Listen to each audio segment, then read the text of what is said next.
नमस्कार दोस्तों, मैं आपका स्वागत करता हूं साजी क्लासेस में। आज हम पढ़ने वाले हैं क्लास 10th ट्रिग्नोमेट्री का चैप्टर। ट्रिग्नोमेट्री का मतलब समझाने से पहले मैं आपको कुछ सिचुएशन के बारे में बताना चाहता हूं। जैसे मान लो कि कोई एक बिल्डिंग है, ये बिल्डिंग है कोई, और उसके ऊपर छत पे आपका कोई दोस्त खड़ा है और आप यहाँ पे नीचे खड़े हो। ठीक है, क्या आप इस बिल्डिंग को बिना मेजर किए इसकी हाइट का पता लगा सकते हो? हाइट के बारे में बता सकते हो? तो चलो, एक सिचुएशन ये हो गया। और दूसरी सिचुएशन हो जाती है हमारी कि कुतुब मीनार के बारे में हम लोगों ने सुना होगा।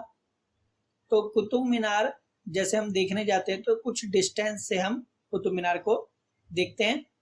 तो क्या आप बिना कुतुब मीनार को मेजर किए इसकी हाइट का पता लगा सकते हो? हाइट के बारे में बता सकते हो? तो इन दोनों सवाल का जवाब है हाँ। वो किसकी मदद से? वो है ट्रिग्नोमेट्री की मदद से। ट्रिग्नोमेट्री का मतलब होता है ट्रायो मतलब तीन, गोन मतलब साइड, और मेट्रोन का मतलब होता है मेजर। इसका मतलब क्या हुआ? तीन साइड को मेजर करने वाले को ट्रिग्नोमेट्री कहते हैं। ट्रिग्नोमेट्री और क्या बताता है? ट्रिग्नोमेट्री हमें रिलेशनशिप बताता है किसके बीच में? साइड और एंगल के बीच में। यानी किसी भी ट्रायंगल के एंगल और साइड में क्या रिलेशनशिप है, वो हमें ट्रिग्नोमेट्री बताता है। अब ये यूज कहाँ होता है? सबसे बड़ी बात है, बच्चे पढ़ लेते हैं लेकिन उन्हें पता नहीं होता इनका यूज हो कहाँ रहा है। तो एस्ट्रोनॉमर जो पहले के टाइम के थे वो डिस्टेंस का पता लगाते थे ट्रिग्नोमेट्री का यूज करके, कि स्टार और प्लैनेट का हमारी अर्थ से कितना डिस्टेंस है, ये हम ट्रिग्नोमेट्री के थ्रू लगाते थे, एस्ट्रोनॉमर लगाते थे। आज की डेट में क्या यूज है इसका? आज की डेट में जो एडवांस मेथड हैं जो कि यूज हो रहे हैं किसमें? इंजीनियरिंग या फिर फिजिकल साइंस में, वो भी ट्रिग्नोमेट्री कॉन्सेप्ट के ऊपर ही क्या होते हैं? बेस होते हैं। ठीक है, अब आगे पढ़ते हैं। तो हम इसमें क्या सीखेंगे? हम इसमें सीखेंगे कुछ रेशियो। किसके रेशियो सीखेंगे? रेशियो सीखेंगे हम लोग राइट एंगल। राइट एंगल के रिस्पेक्ट में जो एक्यूट एंगल होते हैं, जैसे आप राइट एंगल बनाते हो, तो राइट एंगल अगर हम बनाएं तो राइट एंगल कौन एंगल होते हैं? ऐसे एंगल होते हैं जिसमें 1 डिग्री कम से कम कितने डिग्री का हो? 90 डिग्री का हो। और बाकी एंगल कितने डिग्री के हो? बाकी एंगल लेस देन 90 डिग्री के होने चाहिए, क्योंकि एंगल सम प्रॉपर्टी हमारा कहता है कि तीनों साइड का मिला के हमारा कितने डिग्री का हो? 180 डिग्री का। तो अगर एक 90 का तो दोनों ही 90 से कम होंगे। ठीक है, तो ये हो गया। तो ये क्या कहता है कि राइट एंगल के साइड के बीच में जो रेशियो है उसको ट्रिग्नोमेट्री रेशियो ऑफ एंगल कहते हैं। अब इसमें हम ट्रिग्नोमेट्री रेशियो जो होता है वो 0 डिग्री से 90 डिग्री के बीच में ही होता है। इसलिए जो ट्रिग्नोमेट्री रेशियो होते हैं उसकी वैल्यू हमेशा हमें बुक में 0 से 90 डिग्री के बीच में ही दिया होता है। ये हम सीखेंगे अगले एक्सरसाइज में। तो पहले हम बेसिक कॉन्सेप्ट को कवर कर लेते हैं। अगला हमारा आता है कि ट्रिग्नोमेट्री रेशियो की अभी हम बात कर रहे थे। ट्रिग्नोमेट्री रेशियो क्या बताता है? ट्रिग्नोमेट्री रेशियो बताता है एंगल और लेंथ ऑफ हिज साइड, यानी रिलेशनशिप बताता है किसके बीच में? एंगल और साइड के बीच में रिलेशनशिप को ट्रिग्नोमेट्री रेशियो बताता है। अब ये हमारा राइट एंगल ट्रायंगल है। इसमें मान लेते हैं हम इस पॉइंट को नाम दे देते हैं ए, इसको बी और इसको सी नाम दे देते हैं। ठीक है, अब हम सबको पता है इसको कहते हैं हाइपोटेन्यूस। ये हाइपोटेन्यूस हमेशा होता है, और जिस डिग्री पे एंगल बनेगा, जिस वर्टेक्स पे एंगल बनेगा, वो हमारा बेस कहलाएगा, और उसके सामने वाला हमारा क्या कहलाएगा? परपेंडिकुलर कहलाएगा। ठीक है, अब ट्रिग्नोमेट्री रेशियो को याद करने का एक छोटा सा हमारा ट्रिक है, उसका नाम है पंडित बद्री प्रसाद हर हर बोले। अब इसका क्या यूज है इसका भी सीखेंगे। ट्रिग्नोमेट्री रेशियो जो होते हैं वो 6 रेशियो होते हैं। पहला होता है हमारा साइन। अब ये एंगल हमने क्या लिया है? एंगल ए है, तो यहाँ पे हम ए लिख देंगे।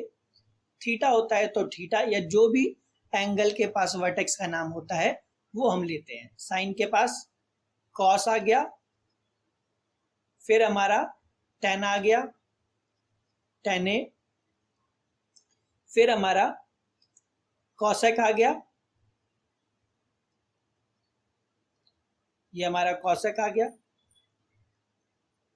फिर हमारा सेक आ गया, और फिर हमारा कॉट आ गया। ये 6 रेशियो हमारे ट्रिग्नोमेट्री में होते हैं। अब साइन ए की वैल्यू अगर हमें निकालनी हो या फिर रिलेशन निकालना हो तो उसमें क्या होता है, P अपॉन H हमारा क्या होता है, साइन ए की वैल्यू होती है, यानी ये P अपॉन H। इसे हम इस तरह से भी लिख सकते हैं, परपेंडिकुलर यहाँ पे क्या है हमारा BC, यहाँ लिख दो आप BC अपॉन में H हमारा क्या है AC। ये इनका रेशियो साइन ए बताता है, यानी परपेंडिकुलर और हाइपोटेन्यूस के बीच में क्या रेशियो है वो हमें साइन ए बताता है।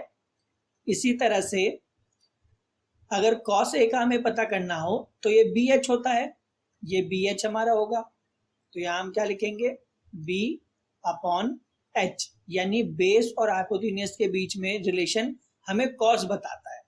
इसी तरह टेन क्या बताएगा, टेन हमें बताएगा परपेंडिकुलर अपॉन में बेस का रिलेशन बताता है, जो कि ये है। यानी ये जो ट्रिक मैंने अभी बताया था, पंडित बद्री प्रसाद हर हर बोले, ये ट्रिक हमें बस याद रखनी है और इनकी वैल्यू हम इजीली तरीके से बता सकते हैं। अब कॉसेक क्या होता है, कॉसेक जो होता है वो साइन का जस्ट उल्टा होता है, यानी हमने यहाँ पे क्या लिखा है P अपॉन H लिखा है, यहाँ पे हम क्या लिखेंगे H अपॉन P लिख देंगे। सेक उल्टा होता है किसका, सेक उल्टा होता है कॉस का, कॉस में हमने क्या लिखा था B अपॉन H, यहाँ हम क्या लिख देंगे H अपॉन B। और कॉट उल्टा होता है किसका, कॉट उल्टा होता है हमारा टेन का, यानी क्या होगा यहाँ पे, यहाँ हो जाएगा हमारा B अपॉन में P। ये हमारे रेशियो हो गए, जो कि इजी करना, याद रखना बहुत इजी हो जाता है अगर हम ये ट्रिक याद कर लेते हैं तो। अब कुछ और बेसिक चीज हम समझ लेते हैं कि आप साइन ए को आप क्या लिख सकते हो, 1 अपॉन कॉसेक भी लिख सकते हो, और ऑब्वियस सी बात है कॉसेक को हम क्या लिख सकते हैं, कॉसेक को हम 1 अपॉन साइन ए भी लिख सकते हैं।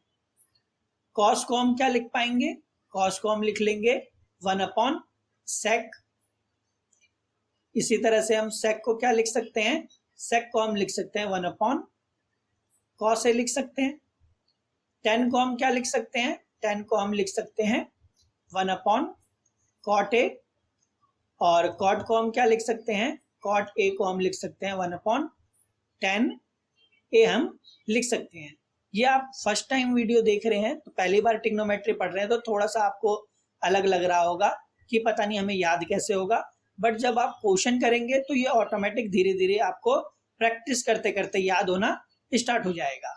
और ये नोट है, नोट का मतलब ये है जो जितने हमने ट्रिग्नोमेट्री रेशियो पढ़े हैं ये साइड किसी ट्रायंगल के लेंथ, साइड के लेंथ बढ़ने से कभी भी ये रेशियो चेंज नहीं होता है। इस नोट को एक्सप्लेनेशन हम क्वेश्चन जब करेंगे तब वहां पे बेटर तरीके से इन कॉन्सेप्ट को और हमें समझ में आएगा।